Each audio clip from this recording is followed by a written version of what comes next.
TSV의 핵심은 구멍 안을 전도성이 좋은 구리 CU로 가득 채워 전기 신호를 위아래로 전달하는 것입니다. 그런데 여기서 공학자들을 미치게 만든 복병이 나타납니다. 바로 보이드, 즉 기포 연생이었습니다. 구멍의 깊이는 깊고 입구는 좁은데 전기도금 공정으로 구리를 채우려 하면 입구 쪽에서 먼저 구리가 자라나 입구를 막아버리는 겁니다. 그러면 구멍 안쪽은 텅 비어버리게 되죠.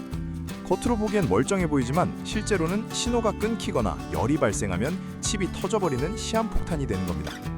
이 문제를 해결하기 위해 도입된 것이 바텀업 필링 기술입니다. 특수 첨가제를 넣어 입구 쪽 성장은 억제하고 바닥부터 구리가 차곡차곡 쌓이게 만드는 기술이죠. 당시 하이닉스는 이 미세한 화학물질의 농도를 맞추기 위해 수천 번의 실험을 반복했습니다. 이 0.01mm의 빈틈을 메우기 위한 사투가 무려 3년이 넘게 지속되었습니다.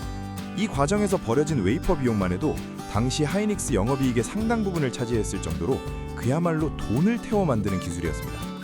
HBM의 핵심 기술은 앞서 언급한 TSV 기술이지만 이걸로 HBM은 완성되지 않았습니다. 이후 공정의 난이도도 상상을 초월했습니다. 우선 구멍을 잘 뚫었다면 이제 칩을 쌓기 위해 얇게 깎아야 합니다. 이것을 웨이퍼 박층화라고 합니다. 보통 웨이퍼 두께는 775 마이크로미터 정도인데 HBM용 칩은 이걸 50 마이크로미터 이하로 깎아야 합니다. 거의 복사용지 한 장도 안 되는 두께입니다. 상상해보세요. 딱딱하고 깨지기 쉬운 실리콘을 종이처럼 얇게 깎는 겁니다. 이 과정에서 엔지니어들에게 가장 공포스러운 건 워피지, 즉 휘어짐 현상이었습니다.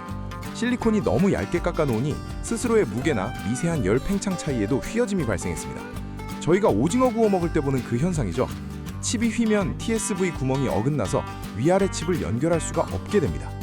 하이닉스 엔지니어들은 이 휘어짐을 막기 위해 캐리어 웨이퍼라는 단단한 지지체를 임시로 붙여놓고 작업한 뒤 마지막에 레이저로 떼내는 초정밀 기법을 도입했습니다. 또한 깎는 과정에서 발생하는 눈에 보이지 않는 미세 균열을 제거하기 위해 화학적, 기계적 연마 공정을 극한으로 고도화했습니다. 이 과정에서 웨이퍼가 단 1나노미터만 균일하지 않아도 전체 적층의 정밀도가 깨졌습니다. 칩 하나를 만드는 것이 아니라 완벽하게 평평한 유리판 수천 장을 만드는 조각가의 마음으로 작업해야 했던 것이죠.